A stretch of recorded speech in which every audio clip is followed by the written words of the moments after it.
around here. Okay, awesome. Well, let's dive right in. So, what are three resources, three books you recommend for visionaries? Well, I can only tell you what I've read. Mhm. My very first book really dove into was Think and Grow Rich by Napoleon Hill. Started that when I was 13. I loved Nice. How to Win Friends and Influence People. And also, I think one of the latest, there you go, right there. The man, the myth, the legend, the That's man who it. started it all. Mhm. I was blessed by having that opportunity. It really set my head in the right direction. And the third book, I think that is really powerful right now for, in what I do is Automatic Habits by James Clear. Automatic Habits. Atomic Habits, excuse me, Oh, I Automatic. was gonna say. I was Yeah, like, that's yeah, a yeah, new one. yeah, Like rendition number two. yeah. And it should be Atomic called Habits. Automatic Habits. That's really what your result and your end goal is, to make them automatic. Right. God, maybe I could write a book on that. That'd be funny. True. For sure. There's a lot of paper out there. I'm sure Yeah. you could easily get started on that. Awesome. Before we dive into the break, I'd love to know from your side of things as we talk about controlling your emotions, and mastering your life. What's one of the first secrets that people can be paying attention to? I recently I started on this new program, and it was really about writing this book. And this is the one I'm finishing this year. Control Your Emotions, Master Your Life.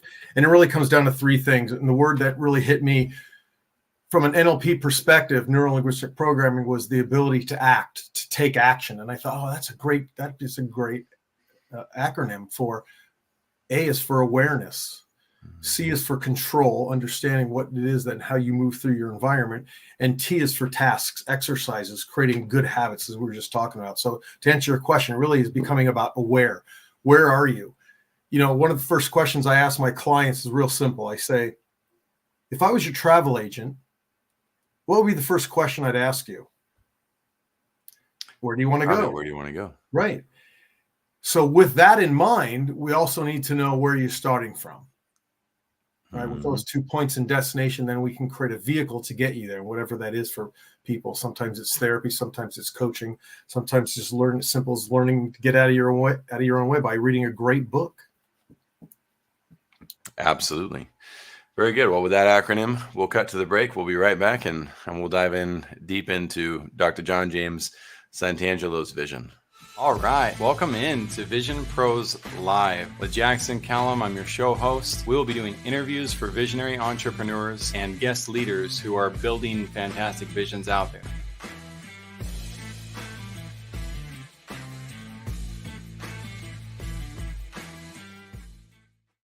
Hey, what's up, everybody? Welcome into another episode of Vision Pros Live. I'm your show host, Jackson Callum, founder and CEO of First Class Business.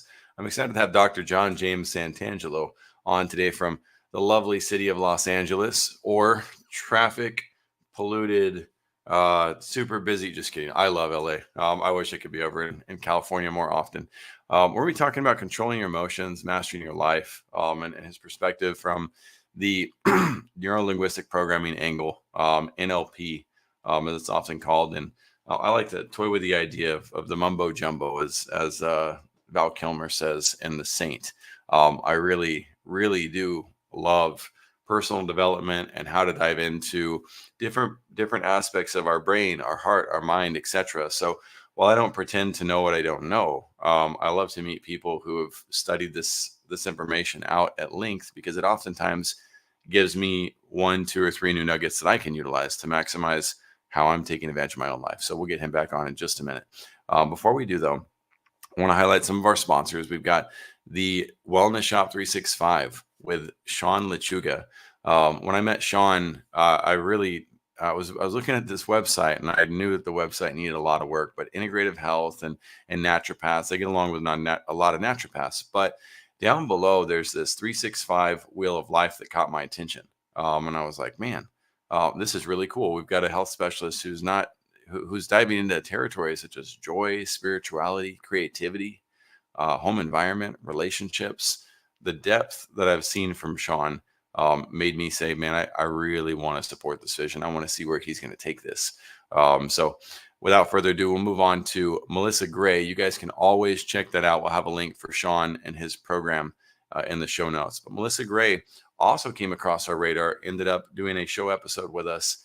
And I was pretty nervous. I was like, man, I don't know if I want to put an attorney on my show. They can be kind of difficult sometimes. But here we found somebody who knows that law doesn't have to be complicated. She came on with a super nurture feeling. She's got her strong foundation underneath her as well with her legal firm, and she's bridging the gap between the super accessible template version of attorneys through LegalZoom, Crocodoc, Legal Shield, programs like that, and what I would call the much higher, riskier traditional retainers. As a business owner, it is super important that we protect our brands. That also means it's very important that we put ourselves in a position where we have somebody that can help us in the event that there's, one of these real life circumstances comes up. If we look for that person last minute, supply and demand will not be in your favor. You'll need somebody quickly. You might spend way more than you were anticipating. Restaurant Connect, we spent $20,000 on a trademark lawsuit, and we won. But did we? $20,000 is a lot of money to lose for a startup. If you're in a position where you're not in need of legal, this would be the best time to reach out to somebody like Melissa, find out how she works, what she's up to, check out some of her webinars as well that can help educate you on some of the legal needs that you might be facing in the future, all without this fear of missing out that so many marketers are striving to leverage too often. Then there's the water project. I'm super grateful to have access to clean drinking water every single day. Right now, I'm a little bit under the weather. When I say a little bit, a lot of it, I'm pulling myself out quite a lot to be here on the show today. But it's nothing like these poor kids and these families that there's millions of people in the world where if they had bronchitis like I do, or they had an illness, they'd have to walk 3, 4, 5 miles just to go find a source of water that may not even be safe to drink. And what they have to face with that, it's just something I'm super grateful that I don't. You can see that the way the water project set this up is kind of like crowdfunding, where you can see how many people in the village you're going to be able to help affect their lives, what project they're going to be working on, how they're going to sustain it. And you receive photo evidence and story evidence of exactly where your money went to, how they went about creating their project, and the generational impact that you can make on this is absolutely phenomenal. So if you're in a position to give back, fantastic. If you're not in a position to give back, my request would be to rock the mic, just like I am, or rock the post. Just share the post. You never know who in your circle might be in a great position to help out.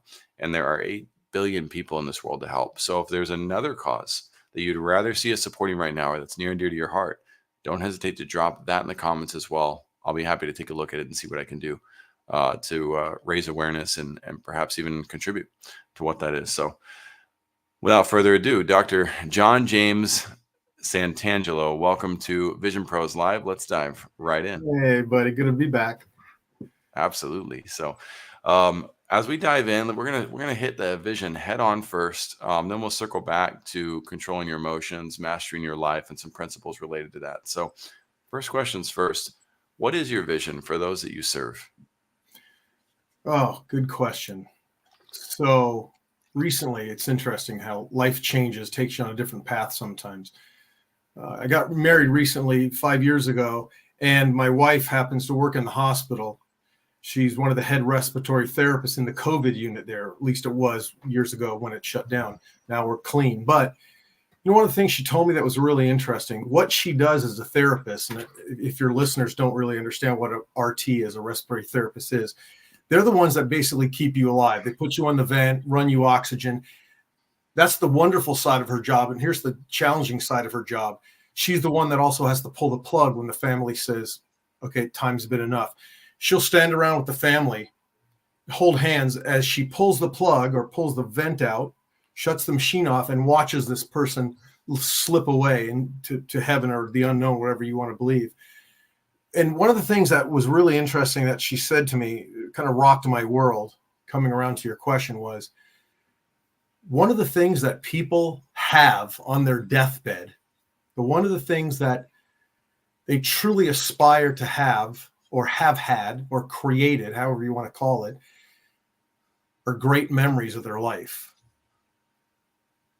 And I heard a wonderful quote recently. It said, "What is life? What is success to you?" And this wonderful quote really said, "It's enjoying the passage of time." And I thought, wow, that encapsulates who we are and what we do here on this planet. That's it. You hope in your life that you enjoy the moments that you create, and you create them. You create them. Traffic doesn't create them. Problems don't create them. Your parents don't create them. You're responsible for every single moment of time that passes. I love this quote by Wayne Dyer. He says, "It's taking responsibility for your life." Taking responsibility. He says, responding with ability. That's so powerful. That's cool. Responding with ability, as we were talking about before, is becoming aware. First is awareness. Do I want to change? Where am I at? I mean, if you know anything about AA, or you're a drug addict, or you've been in some kind of rehab, you understand that's the first priority of success in any program, is discovering who you are and where you stand in the world right now, which is also your identity, right? And then moving from there. So my vision with that in mind is I want to work with committed, and I underline that word, committed individuals that want to step out of their comfort zone and really live that life of passion and joy, because we all have the possibility of doing that, but how many truly do? That's the challenge in life, really. You have the opportunity, but very few of us are willing to take it and to create those amazing memories, because that's all you have. You think about today. One of my original NLP coaches said to me, "Hey, John, when you wake up in the morning and you first open your eyes and you know that you're alive and you're aware, how do you know to be you?" I'm like, that's too deep. How do you know to be you? That's a profound question. And when I ask it in my NLP training, so maybe we have hundreds of people working, very few people really understand the ramification of this question. How do you know to be you? And the answer is memories. That's it. That's it. That's it. Your past, which lies behind you, is only based upon the memories you have of who you are and what you're all about and what you've done. Think about the movie Jason Bourne. Identity. Jason Bourne series, right? That's what I thought of. Right? Bourne Identity. Yeah, you know who you are in the moment. You can remember your name, but you can't remember your past. How unfortunate is that? If we had to, this is one of the things my other coach says, imagine if you had to go and learn every single day about who you are and what you're doing. Mm-hmm. But here's the crazy part about this. Every single day, you can create a new identity. You can become more. You can have more. You can do more. And yet we're stuck in that, what we call the 98% of what we've done in the past. And they've done studies on this. 98% of your thinking are the same as yesterday. And the same as 10 years ago. And the same as pretty much probably when you were a teenager. 98% of your thinking is repeated daily. So how could you possibly step into that 2%, that unknown, if you're constantly relishing, and some people actually dive into the quagmire of their past? Not to say that all past is bad, but most people are always focusing on what doesn't work. Mm-hmm. How are you going to move forward if that's all your focus? Like driving your car, I say, it's like driving your car in your rearview mirror, looking in your rearview mirror the whole time. Yeah, some of it's nice, but most of it's gone. It's over with. And then when I get clients, like, we do coaching clients with celebrities and athletes and millionaires. It's like, where are you starting from? What is it that you want to create? Most people have no idea. They know what they don't want. They know what they don't want. They don't know what they do want. And your brain is only designed for one thing. It only does one thing all day long. It moves you in the direction of your dominant thoughts. That's it. That's it. So what do you fill your mind with 51% of the time? If it's garbage, then that's where you're going to end up. If it's, I can't do it, which are beliefs that come from our childhood. I can't do it. I don't have enough money. I'm not worthy. I'll never have a relationship, right? I can't do that business. That's too hard. I don't have the right skills. Then why wouldn't life? Why wouldn't the universe? Why wouldn't your unconscious mind, which runs 90% of us, give you anything other than that? Yeah. So these you alluded to something that I want to hit transparently, that you've alluded to professional athletes and celebrities that you help. Who? Where are these people? Well, I Where can't. we I see can't. this? That's actually I can't disclose information, but I'll tell you a really great story about that. That Hmm. is really probably solidifies what I do and what I love to do. In the summer of 2001, I got a call from the U.S. Army just when I had started my business, my training company, and they said, "Look, we're looking for an NLP trainer." I'm like, "Wow, okay, that's kind of cool." He says, "Can you put together a syllabus for us on a package?" I go, "Yeah." So it took them about a week, gave them what they want, didn't hear from them. This was like in May of that summer. 9/11 then happened, September 11th. Literally a month later after that, I got a call from the U.S. Army counterintelligence team and said, "We need you now more than ever. Can we fly you out?" And I said, "Absolutely." So the first week of December, I got to fly out to Fort Bragg, North Carolina, and work with the top intelligence agents in the United States, teaching them NLP skills. You're going to love this, for lie detection. Hmm. They wanted to, because they had to do a lot of interrogation, and they wanted to learn Yeah. how people were lying. And I get that question all the time as soon as they hear this story. Well, how do I tell? Well, there's just 8 signals, and they're all different. We don't have enough time to go into it, but most of it is setting a baseline, because most people understand when people are honest, they radiate this energy.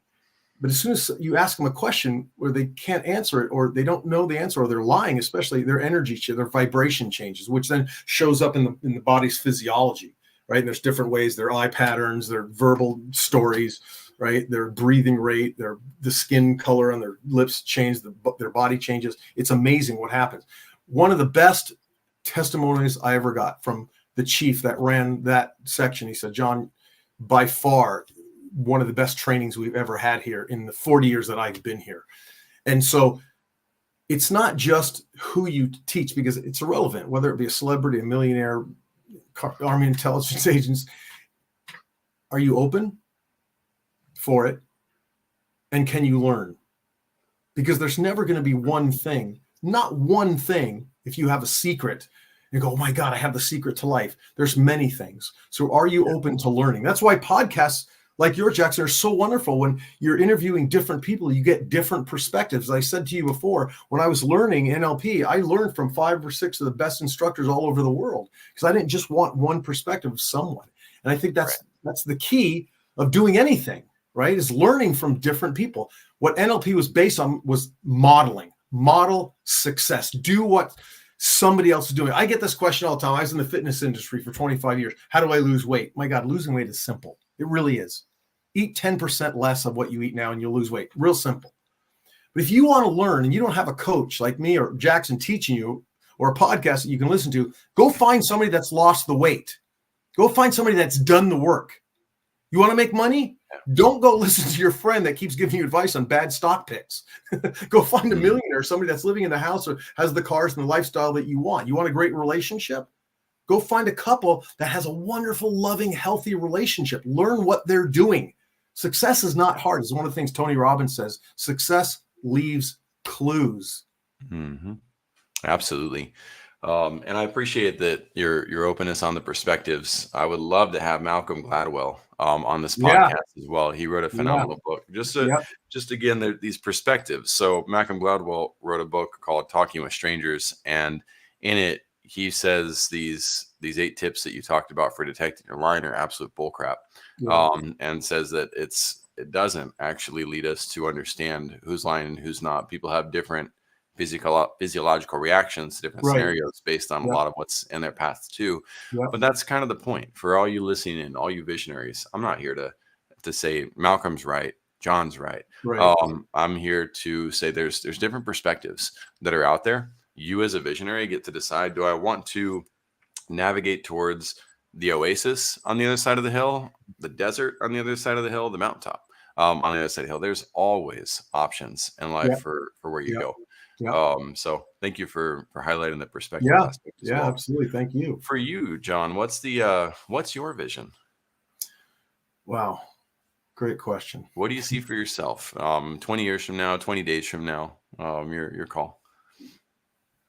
From my perspective, like I said before, I just got married. It took me a long time to find an amazing person that worked for me. And I've gone through many relationships, probably like most people, right? They go through one after the other. Unfortunately, they take their old self with them into the new relationship until you become the kind of person that you want to have, that person loves and adores and wants to be in a healthy relationship. You're still going to find the same searching over and over again. So that part of my life, I love to say that I've completed, and we work on it every year. My wife and I, every January 1st, we go to a wonderful hotel. We get all dressed up, we have brunch, and we set our goals for the new year. That's to me, that's just everything, that we're on the same page, right? That we have the same vision for the future every single day. I put it up on the fridge when we're done with it, her goals and my goals. And we talk about them every once in a while. I go, how are you working on that? How are you working on this? Right. And so my future for my business, which is, as we were talking about before, is really helping people. I want to condense everything down, and I'm doing it into an app that they carry around with them, because I think, and you already know this, one of the most powerful tools in the world is our cell phone, right? It really is. And the app I'm creating is going to have different projects and all my books on there and different courses that people can attend, starting them from a simple email course that I'm going to pitch to you at the end, you guys that are listening. It's 7 emails, and you get one every other day, and it gives you simple exercises that you can do to start progressing and moving forward. Because again, if you're focusing on the past, nothing works. And one of the things that I love, and we do a live training, as I was saying before, a live 12-day NLP certification training. So my vision is to drive traffic to people back to the core values of who they are and what they want, their identity, taking action, stepping out of their comfort zones. In fact, I was watching Tony Robbins the last couple of days. He had a 3-day event, and I think he had a couple million people on a Zoom call for 3 days with him. And the power and the impact that he affects all over the world is absolutely mind-boggling.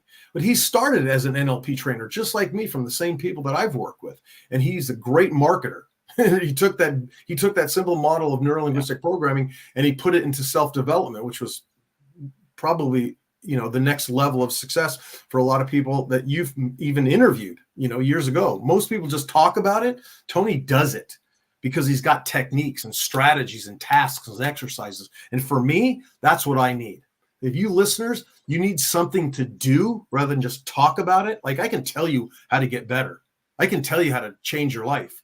There's plenty of podcasts and books and things out there. Have you ever been to one before and you go, oh my God, that's great information. Yes. And then the next day you're like, oh yeah, now what? Right? Because we understand one thing about the human brain. It's easy to comprehend what to do. It's hard to learn how to do it, to take action. And that's my vision for the people that want to come to me and want to learn. Right? I give them the process. I give them strategy. I call them mental recipes, simple mental recipes that you can do that can move you in the direction of whatever it is that you desire in life. Yeah. I would say the biggest difference I see in Tony has nothing to do with NLP or his tactics or anything. He cares about people. Oh yeah, absolutely. And most people miss about that. Yep. The reality that he's huge. He's done so much philanthropy. We talked about that before. I believe like what you're doing in your business now is what we're truly meant for. Is one of the things he talks about is community, right? You've got to share it. You just can't hoard all this information. You become a bigger person, a much enlightened person when you start sharing it with your community around you. Yeah, definitely. There's a lot of opportunity, and I highlight that. I've seen a lot of people get on stage, and promote the heck out of their service or their product, without really connecting with an audience on the emotional level of, like, again, who are we serving? Who is it that we're helping? And it makes me cringe for the business owners, because we have a 96% loss rate over 10 years as business owners. We have a 4% survival rate. And the only way we're going to adjust that is if we start really unpacking, like, okay, what is it that people actually want from us? But that's an iterative iterative process, right? It's Yeah, constantly discovering, absolutely. constantly moving, constantly being willing to learn. Yeah. Let's talk about your worst leadership experience ever. Let's dive into a dark topic. This could be yours. This Yes, could be let's one talk or about my two. failures. That's right. Let's see it. Or it could be somebody else's that you've experienced. With the goal and mindset, Vision Pros, of we all have the opportunity to learn, how does this apply to me Yeah, in my life? absolutely. That's the, I've heard that over and over again, is asking better questions of yourself, right? That gets you out of your stuck states. And you've got to ask that question. One of the things that Richard Bandler, the developer of NLP, said years ago, he goes, you cannot, it's impossible to move forward without failing. And but there's 1,000 quotes by different people. Because and here's the reason why, because a lot of people hear that and they go, "Wow, I don't want to fail. What does that mean? I don't get it. What am I?" You can't take a step forward until you know where you've been. Because you don't know if the direction you're moving forward is the right one, because then every time will be the first step. And success is not a bunch of small incremental results you produce. Usually they're laden by massive failures in your past. And there's been plenty of studies about this too. In fact, who was I just listening to the other day? Brian Tracy, famous NLP, famous trainer. He always said, statistically speaking, most millionaires have failed 17 times in different businesses, before they've succeeded. I gotta ask, is there like a base behind this stat? Like, is there an actual study? Because I don't know. I okay. don't know. So people fail. Great right? question. We know that. And we can always just pick a number, right? I mean, if you failed 3 or 4 times and made it, that's great. Elon Musk says the same thing. You can't succeed without failing. He goes, SpaceX didn't start from me just developing, a plan and hiring a bunch of engineers. We've blown up a lot of rockets. It's just the way life is. Think about, and this is the analogy I use. Never, ever, ever, like you were just saying before, Jackson, never take somebody's perspective on anything, not even mine. Because I only know my failures. I only know what works for me. But I'll give you an example. There's only 3 problems in life. Only 3. Take a guess of what they are. There's only 3. I wouldn't dare. Money. Okay. Right? Now, everything goes under that. Finances, anything, right? Relationships, right? Especially the relationship you have with yourself. And which I think is probably the most important, is your health. Dalai Lama has a great quote about this. He goes, most people work their entire life for making money and striving for success, and then spend all that money trying to recover their health at the end of their life. I think that's so sad, right? My grandfather always said years ago, he goes, save 10% of your income and take care of your health. I didn't know what the hell he meant. I had no idea, 8, 10 years old. What does that mean? Now I completely get it. Invest 10% of your income and take care of your body so you have the energy so you can live the kind of life that you want to live. But coming back to your question, those 3 problems, that's all there are in life. That's it. Money, relationships, and health. Usually relationships in the beginning, when you start forming relationships, usually at 12, 13 years old, you get in your first relationship. So coming to your question is, how many of you have failed at a relationship before? Always. Yeah, sure. Right? I know there's actually a couple people, and my niece is one of them, that found her first boyfriend and married, and they have 4 kids and they're very happy. That's like ridiculously rare. Ridiculous that you find the first boyfriend or girlfriend, and you get married and live happily ever after. That just doesn't happen. Well, 99.9% of us. I'm sure they do. I'm sure they have their challenges. There's people out there that, hey, most of us, we go through over and over and over again, and we think it's them. We point the finger and say, oh, it didn't work because of them. No, it didn't work because I believe you didn't choose the right person. And that comes back to awareness and accepting responsibility. In fact, I was married 10 years ago, my very first wife, and it lasted 18 months, and I knew it wasn't going to work. I knew literally the day we were getting married, and I did it anyway. I don't know what, I could give you 1,000 reasons: obligation, guilt, blame, shame, whatever that was. But I knew that when I made the decision to leave that relationship, it was the best thing in my life. Until this day, people still ask me what happened. And I only say this. I go, it was my fault. It was my fault that relationship didn't work. I chose the wrong person. Simple as that. Congrats on learning, and Yeah. congrats on your 5-year marriage too. Yeah. That's Thank exciting. you. I gotta ask again, what's your worst leadership experience ever, John?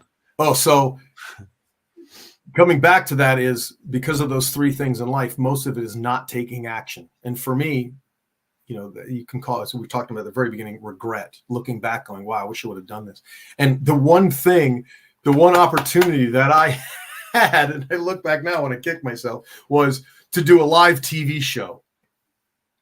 And I said no.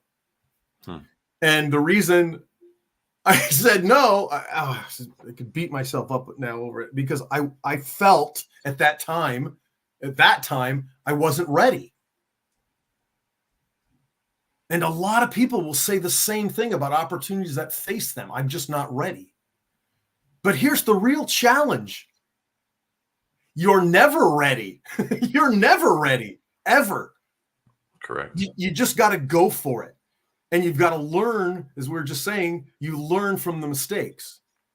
And I look back now and go, wow, how much farther along would my business have been if I would have taken that opportunity, fallen on my butt, and learned from it.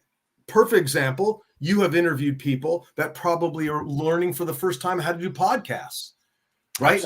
Hopefully they learn going forward, right? Every experience is something that you can put into your tool belt, as we call it. Yeah, absolutely. I've had some guests that get off the show and say, hey man, I wasn't sure if I had the confidence to do this live.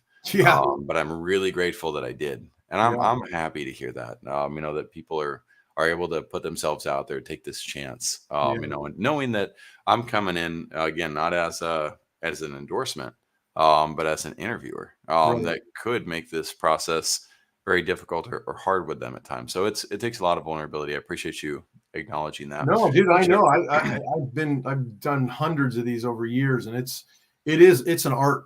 It's an art to be a great host. It really is. It's not just asking questions. It's also rebutting the question or rebutting the answer and really digging deeper into how your guest really replies and gives you the results that you want. Definitely. What's your best leadership experience? What does that look like? I touched on it a little bit. For me, there's nothing more powerful than watching someone right in front of me get that aha moment. As one of my instructors used to say, he goes, you get that steam that's coming out of your ears, like, whoa, yes, I get it. Taking ownership of where they are. And the one thing that I love to do is I love to teach in person. That's why we do the live training still. I mean, COVID killed a lot of that, right? Yeah, a lot of people went to Zoom, but we still do live trainings. And I love it, sitting in front of somebody and actually watching their body and their physiology and their language patterns change right in front of themselves as well as me. And one of the things I'll reiterate again, when I was teaching the U.S. Army counterintelligence teams lie detection skills, one of the best compliments I got was this. One of the guys that I was working with said, we always pair up students together and say, practice this on someone right now in front of you, so that when you go out into the real world, you already have that skill built in. Right. And that's what you really want to do. Practice, practice, practice. I mean, you can go back to, Michael Jordan and Tiger Woods and so many athletes. Michael Jordan used to say, I practice in my head 45 minutes before every single game, how the game is going to go. Tiger Woods said the same thing. I just saw a football player just yesterday say that about one of the Super Bowl place. He goes, we watch films and we pretend that this is how the game unravels. Practice, practice, practice. And I love seeing those faces right in front of me getting this information. So when one of the counterintelligence team members, he said, my God, John, when I was practicing on one of the other guys, I could tell he was lying because the hair was standing up on the back of his head. Now, I'm not going to get into, as you were just saying, that there's ways that we can understand. how people and how their body changes in that. And that's really what NLP is about, is understand the physiology and how the brain and body work together to produce results. And for me, to answer that question again, is the best experience is to have it right in front of me. When somebody gets that aha moment, and you know this too from doing what you do, it's like all the work that you've done, everything that you've practiced, everything that you've learned, all the failures, all the mistakes, all the successes come crashing into one another and go, this is what it was designed to do. This is why I'm here. This is why I've taken this path in life. And it gives you what we call an NLP evidence procedure. You have evidence that it's working and you're doing what you're meant to do. Absolutely. So if this was the last chance you had to share a powerful lesson with visionaries, what powerful lesson can the visionaries learn from your experience? You know, you were talking about business and business success before, and I don't know if any of your listeners have ever seen the show The Profit. It's with Marcus Lemonis, and he goes in and he fixes small businesses. Every single one of them, every single business owner starts out with the problems that they have are always outside of themselves. He talks about the 3 Ps: product, process, and people.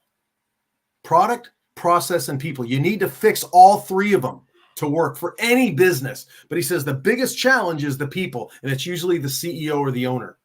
And one thing I found working with a lot of companies like this too is, and I'm guilty of this as well as a business owner, we want to control everything. We want to control every little aspect of our business, and it gets in our way. Rather than allowing somebody that's better, that's one of the things Think and Grow Rich talks about in the book, is delegating responsibility to other people and letting the best. In fact, that's, whether you like them or not, it's one of the things Donald Trump talks about. It's one of the Elon Musk talks about. Hire the best people. Surround yourself with the best people. That's the key. You don't know everything, and you can't know everything, and you can't spend that much time knowing and learning and then executing everything. Right. Yeah. So for me, the one thing that the one thing, and that's why I'm writing this new book, is learning about state management. Because here it is, folks. Life is only one thing. It's the decisions that you make. That's it. You make decisions, it shapes your life. You make a decision, you move in this direction. You make a decision. Every decision then, its precursor is the emotional state you are in when you're making that decision. It's one of the things I ask class. I say, look, if you're in a negative, crappy, crumpy, icky state, are you going to make a positive decision? No, of course not. If you're in a positive, empowering state, are you going to make a more effective decision? Absolutely. Control your emotions, control and master your life. It's that simple. State management. I can give you an exercise. Nice. Yeah, go ahead. Yeah. Whenever you're in a negative state, and it doesn't matter what it is, you can label it however you choose, right? It could be just a icky state. I'm just in a pissed off state. I'm frustrated. Hey, I've worked with people that have wanted to commit suicide as well, taken to the extreme. You've got to change your emotional state. And there's only one way that you can do that leading into this, is you got to take control of your body, because your body from the amygdala is producing these negative and positive feelings. You've got to take control of the body, because those are they're meaningless emotions. Because what I say to you in one moment could trigger somebody else in another moment, the meaning that they place on it, the emotion they place on it. Right. So you've got to get that feeling out of your body. Here's how you do it.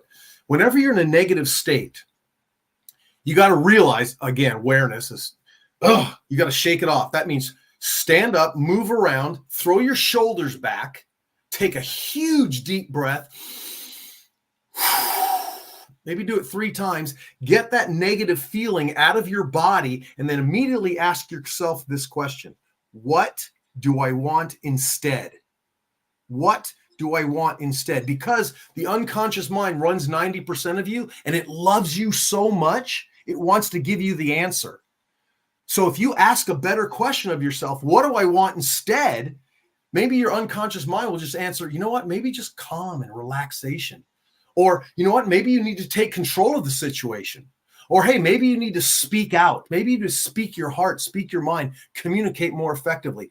When you're able to, in that emotional state, ask better questions, you can take responsibility and take action based on that specific result. Okay. So one of the things that you mentioned earlier, a couple of times, you said the word we. Said some of the things that we're still doing events in person. Who's we? Well, the people that I surround myself with, right? I've got a VA. My wife actually helps at some of the live events. I have a coach. Actually, I have probably 3 coaches that I work with that we're on the same page with, because I believe that really, again, we talked about before about success. You can't do it on your own. Surround yourself with people that are like-minded, have the same energy, as you were just saying to one of your VAs before, that have the same vision and are willing to be and stay committed to your project, to your vision. And one of the things I want to congratulate you on is your water project. Absolutely, probably the most important thing in life, right, is water, and besides air. Yeah, it's hard to argue against those. We're always going to have air. That's easy to find. But water is not so easy. Yeah, no, absolutely. Appreciate that. And I'm grateful for what the water project's up to. I can't call it mine, but I know what you meant by that. That's okay. Yeah. I find myself doing that too. And I want to take ownership of the opportunity, right, to give back. So it is a great one. So you got a virtual assistant. You've got 1 to 3 coaches, and then your wife, she's also involved in your operation in addition to working in the hospital. Involved, but she helps when I ask, because she works at the hospital, 15, 16-hour days, sometimes, 3 to 4 days a week. She's very busy. But if I'm having a live event, she'll usually show up. She'll bring lunch for some of the students. She'll bring things I need. She'll sit in class. She'll answer questions if somebody has any question. And that's supporting me. Right. Yeah. That's supporting me. I don't need her to be involved in doing the work. I need her supporting me emotionally, physically, mentally, right? Spiritually in that way. Yeah, definitely. All right. So controlling emotions, mastering your life. What's something else you want to share in relation to that process? One of the things that I get asked probably all the time, and even as a fitness trainer 30, 40 years ago, how do I start? Right? Some people, even though they know how to lose weight, eat right, exercise. It's not brain surgery. Although they need the push, they need the support, they need the little bit of information. And so one of the things I tell my clients and my coaching clients is this: the one thing that you have control over, is your language. And it starts with the internal language, how you talk to yourself. And in that 7 email free lesson I'll give you the URL in a moment. It starts off with obviously becoming aware is one of the things we were talking about. But here's the biggest challenge in life. If you're talking to yourself in a negative state, most of the time, 95, maybe even 51% of the time, you're going to move in that direction. So here's 3 simple words that you can change in your everyday language. The word but. Stop using the word but. It's called a negation. It negates everything that came before. I'll give you an example. Jackson, I'm so proud and so honored to be here on your podcast, but you don't even care what comes after that. All your brain heard was the negation going, oh my God. Yeah. And it's this negative feeling. Here comes the vegetables. We say use the word and. It's called a causal linkage. It links the 2 thoughts. Mm-hmm. Jackson, I love this podcast. I'm so honored to be here. And I hope that maybe we can work together later on in the future. Yeah. Causal linkage. Second word, try. I love this one. Try.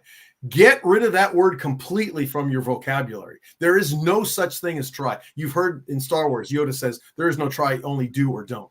Mm-hmm. In NLP, we say trying is excusing failure in advance.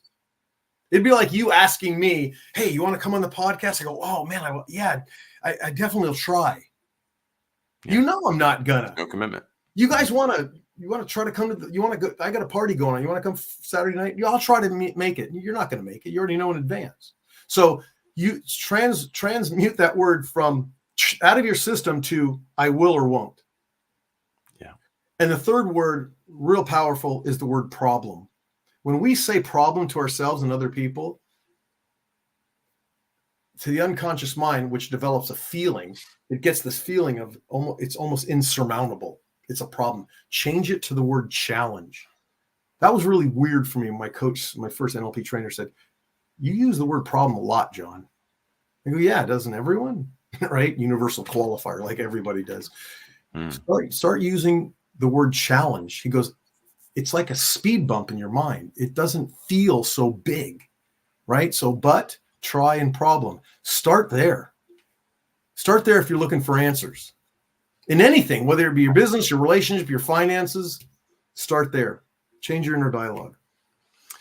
I love it. When we work on the inner, it's amazing what can happen with our outer. Yeah.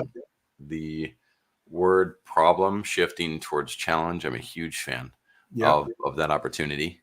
And that's the other word that I like to use, is opportunity. We often see some of our opportunities as our greatest problems, when in reality they're our greatest learning adventures, greatest chances to improve our life.